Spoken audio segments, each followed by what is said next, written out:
Ребята, значит, дела такие. Моя жена открыла для себя мир Faberlic. В основном это бытовые средства и уход. Ну, в целом, то, чем мы все пользуемся буквально каждый день. И поэтому, ребята, вот лично я, Алан, то есть Сухроб, то есть Алан, прошу вас помочь моей жене. Напишите ей в WhatsApp или в Instagram. Информацию я оставлю вот здесь в описании под видео. Напишите ей, она поможет вам зарегистрироваться в приложении Faberlic, чтобы потом вы смогли покупать их продукцию со скидкой, с нормальной такой скидкой. Ссылку на ее Instagram и WhatsApp я оставлю также в описании. Давайте начнем. Я просто хочу, чтобы вы знали, я не специально делаю такую прическу. После сна она у меня становится такой, и вот расчесывать ее дальше обратно вот нормально уже не получается. Это первое. Второе, вы не спрашиваете, почему я сижу в куртке, мне почему-то очень холодно, поэтому за время просмотра этого видео вместе с вами я буду пить малиновый чай. Малиновый чай — это хорошо. Зимой это хорошо, да. Доброе утро, друзья! Для вашей информации, сегодня мы начнем наш стрим по-другому. Сейчас мы будем делать ролик для YouTube, и в последнее время я изучал одного артиста, и это будет его третья песня, которую я послушаю. И потенциально ваша первая, или вторая песня. И этот парень, Димаш Кудайберген, он вообще невероятно хорош.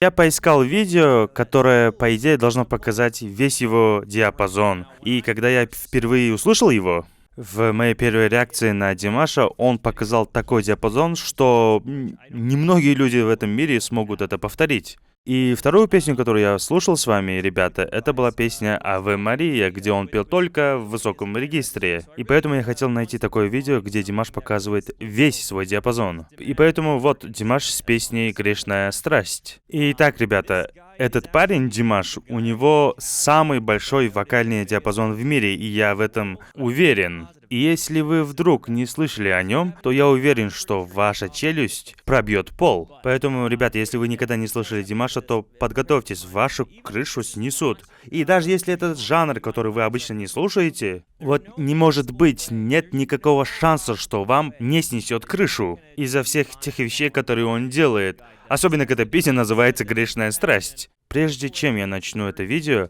для меня очень важно, чтобы вы знали, вы потрясающие, вы ценны, вы важны, вы имеете значение, и вы заслуживаете любви. Я безмерно благодарен даже за одно мгновение вашего времени. И, ребята, если вы слушаете именно этот момент видео, пожалуйста, я, как Алан, прошу вас, подпишитесь и напишите любой комментарий, даже вот смайлик отправьте просто в комментариях, пожалуйста. Это мне поможет.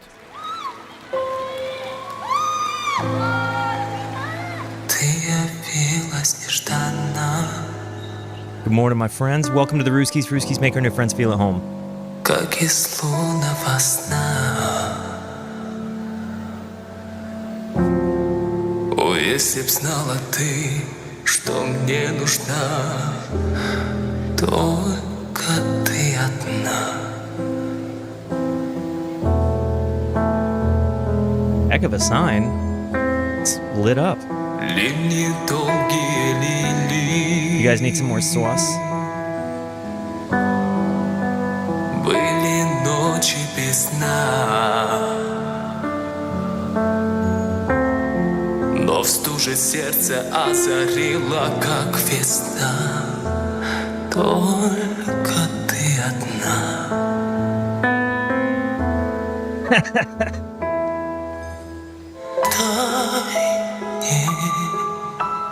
Долгим огнем пылать в мгле и ненастье. Дай мне, There it goes.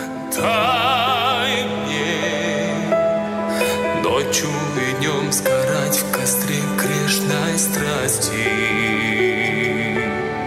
Ночь замкнула ресницы. Buddy. И вокруг тишина. Забыты звуки, руки, лица. Не нужна только ты одна. Мощный текст песни, ребята. Околдован тобою. Выпью зелье до дна.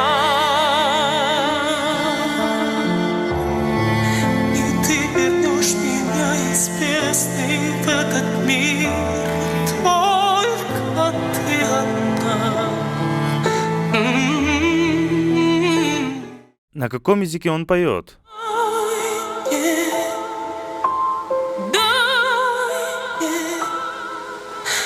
Долгим огнем пылать в мгле и Thank you. ненастье.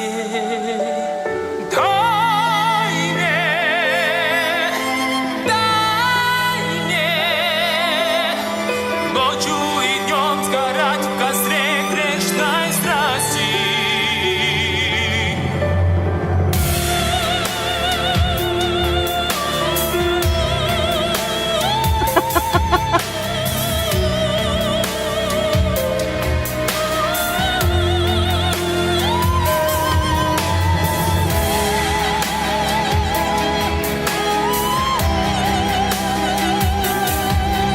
Buddy!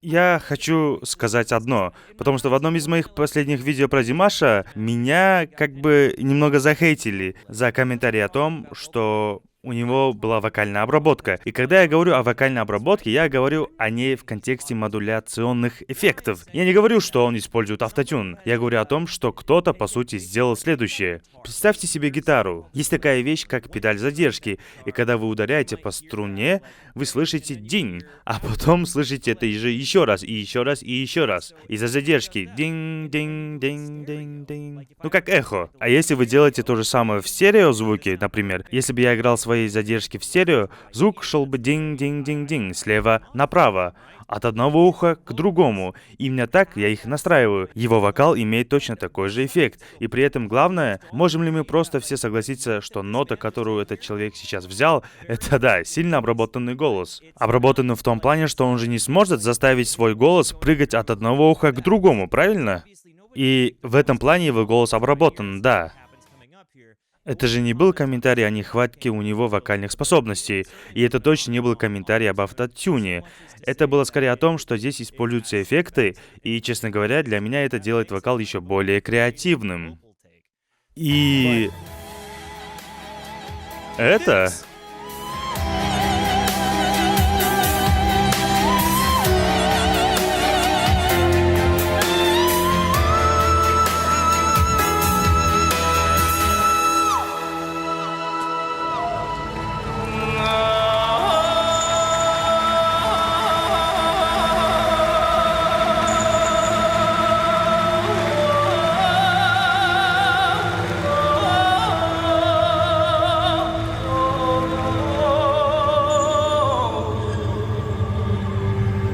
You hear the delays there?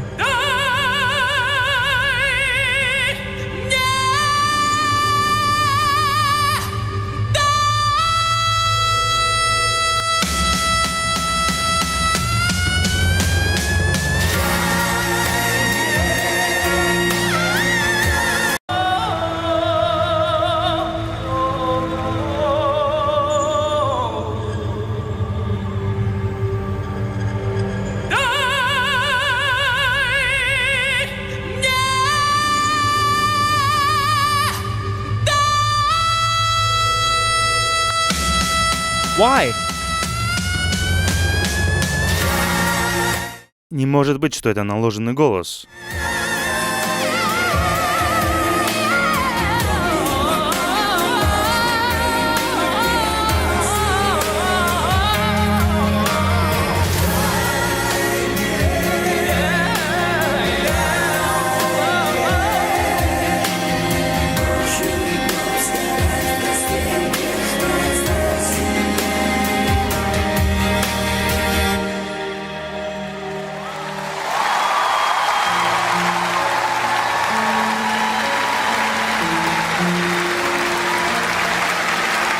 Dude.